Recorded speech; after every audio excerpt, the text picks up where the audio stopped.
Olá pessoal, sejam bem-vindos a mais um review geral do mercado. Hoje dia 27 de abril, hoje já é o nosso segundo boletim no mercado. A gente já tinha feito um intraday, se vocês olharem aí, a gente fez um intraday por volta de 2 horas e 45 minutos, quer dizer 15 para as 3. Dá uma olhada aí como é que a gente já tinha percebido que o ambiente estava positivo, né? Por parte tanto da cotação do Ibovespa, com relação também ao fluxo do investidor estrangeiro através dos corretores estrangeiros que a gente acompanha. Então é o seguinte, a gente pregão de hoje, 2,63 de alta. Bolsas americanas terminaram novamente de forma mista, alta para Dow Jones e S&P 500 e queda para Nasdaq. Moeda americana no nosso mercado fechou dólar comercial alta de 0,20 do 3,52 e o dólar futuro com queda de 0,13, cotado a 3.530,5. Mais cedo a gente já tinha observado que o fluxo estrangeiro no segmento Bovespa estava girando aí cerca de 180 milhões de reais. Então significa que nessa parte final do dia, quer dizer, nesse pouco mais de 2 horas que a gente teve para o final do pregão, eles reduziram aí mais ou menos em quase 100 milhões de reais o volume comprador para o mercado à vista. Em compensação, pessoal, a gente já tinha visto que o Ibovespa futuro estava com saldo comprador cerca de 15 milhões de reais, nesse horário que a gente fez o boletim intraday, e eles aí incrementaram o volume comprador no Ibovespa futuro até o final do pregão de hoje, em pouco mais de 60 milhões de reais. Vamos dar uma olhada agora então como é que ficaram os nossos contratos? Pessoal, novamente aí um show do fluxo estrangeiro para o Ibovespa futuro. A gente teve, desde o fechamento de ontem até o final da cotação de hoje, uma evolução de 1.470 pontos. Tirando aquela primeira hora do dia que eles ficaram compradores em 7 milhões e inverteram a mão na segunda hora do dia, passaram para 18 milhões de reais negativo, eles retomaram a partir de 12 horas o movimento positivo e não largaram mais esse movimento até o final do pregão de hoje, aí, calçando toda essa alta para o Ibovespa futuro. No caso do dólar futuro, a gente comentou mais cedo, né, que eles começaram o dia meio erráticos, no caso. Começaram na ponta compradora na primeira hora, inverteram a mão na segunda e depois, a partir de 12 horas, eles retomaram a posição de compra com mais ênfase, né? Então, quer dizer, eles ficaram assim até fazer o pico de volume às 13 horas, com um pouco mais de 15 milhões, e depois disso eles foram diminuindo e terminaram aí com um pouco mais de 10 milhões de reais em compras para o dólar futuro. Só que é o seguinte, a projeção de lucro que eles tiveram no Ibovespa futuro, quase 1 milhão de reais, eles tiveram projeção também, no caso aqui, de prejuízo para o dólar futuro. Então, no mercado futuro ficaram praticamente aí no 0 a 0. No dólar futuro, eles perderam 7 pontos em relação ao preço médio, né?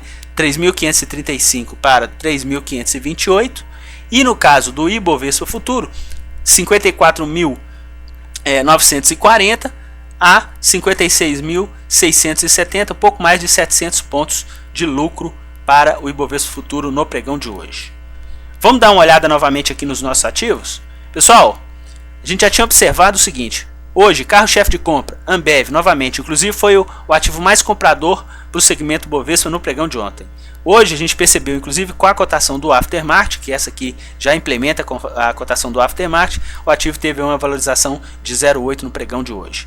Seguida por Vale, inclusive a gente tinha observado que no pregão de ontem eles venderam Vale 5 e compraram Vale 3, compraram um pouco mais de 50 milhões de Vale 3 e venderam aí cerca de 30 milhões de Vale 5. Eles fizeram um long and short em Vale no pregão de ontem, pendendo para movimentação positiva, já que Vale 3 está sendo o ativo mais descontado por parte do fluxo estrangeiro aí ultimamente.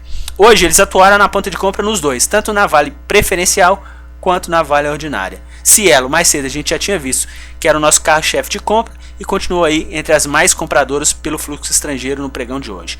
Outra coisa interessante, tanto o Petro ON, que é a PT3, quanto a APN, a ação preferencial, eles atuaram na ponta compradora. Então, quer dizer, nos últimos pregões aí a gente está vendo um movimento comprador em Petro bem intenso, exceto no pregão de segunda-feira, mas o fluxo estrangeiro agindo aí nas duas ações de Petrobras, tanto a ordinária quanto a preferencial, na ponta compradora no nosso mercado. No caso, na ponta vendedora, pessoal, eles tiveram como carro-chefe Banco do Brasil, pouco mais de 36 milhões de reais. Inclusive, no pregão de ontem, o Banco do Brasil teve uma valorização um pouco mais de que 5%. E eles compraram cerca de 40 milhões de reais de Banco do Brasil no pregão de ontem. Então, quer dizer, 5% do pregão de ontem, mais esses 2% no pregão de hoje, dá quase 8% de valorização. Só que nesses 8% de valorização do ativo, hoje eles atuaram aí na ponta de venda, possivelmente realizando lucros em relação a essa onda compradora em Banco do Brasil. O segundo ativo com maior volume de venda foi Bradesco. A gente tinha observado que no pregão de ontem eles compraram um pouco mais de 5 milhões, se não me engano foram os 7 milhões de reais em Bradesco. O ativo teve uma valorização também de pouco mais de 3% e hoje eles andaram aí na ponta vendedora no ativo. Só dar um review em relação ao setor bancário. No caso, Itaú e Bradesco têm forte movimentação compradora pelo fluxo estrangeiro através das corretoras estrangeiras que a gente acompanha ultimamente, e o patinho feio do setor bancário era Banco do Brasil. Ultimamente o pessoal voltou a comprar também o Banco do Brasil, que teve uma arrancada de fluxo, e hoje eles deram aí uma pausa no movimento comprador dos últimos dias, aproveitando aí e fazendo vendas no ativo. Também venderam Sabesp, Hipermarcas e Vivo. Pessoal, dos 10 ativos que eles compraram, totalizaram 247 milhões e tiveram uma variação positiva de 3,4%. Dos ativos que eles venderam, 176 milhões e também tiveram uma variação positiva de 1,65%. Dos ativos que eles venderam, eles perderam 1,65%, dá pouco mais de 2 milhões e 900 mil reais. Dos ativos que eles compraram, tiveram uma valorização aí de 3,40%, tiveram um pouco mais de 8 milhões e 400 mil reais de projeção de lucro para o mercado à vista. Se a gente fizer um mata-mata entre esse daqui, a gente vai ter aí cerca de 5 milhões e meio de projeção de lucro para o fluxo estrangeiro, caso essas operações fossem de day trade no pregão de hoje. Vamos falar agora das opções? Pessoal, o ambiente aqui nas opções hoje, inclusive mudou de mão. Mais cedo a gente tinha visto que eles estavam um pouco vendedores para Petrobras e mais compradores para Vale, né? Então, quer dizer, no final do pregão de hoje a gente percebeu que as duas pontas nas opções terminaram o dia com saldo positivo. Vamos dar uma olhada, ó. 9.800 menos 8.100, 1.600.000, certo? 500 mil contra 1,5 milhão, praticamente aí 1 milhão. Então, eles compraram calls, ficaram com saldo positivo e venderam puts com quase 1 milhão. Então significa que o que é venda de put? Projeção de alta para o ativo. O que é compra de call? Projeção de alta para o ativo. Então, se a gente somar aqui, dá cerca de 2 milhões e 600 mil reais para a projeção de alta de Petrobras. No caso de Vale, também é o mesmo comportamento. Ó, saldo positivo para calls, 1 milhão e 400, e saldo negativo para puts de 120 mil. Venda de put também é projeção de alta para o ativo. Então, a gente teve aqui em Vale pouco mais de 1,5 milhão de reais de projeção de alta. Então, quer dizer, em Petro, 2 milhões e 600, né?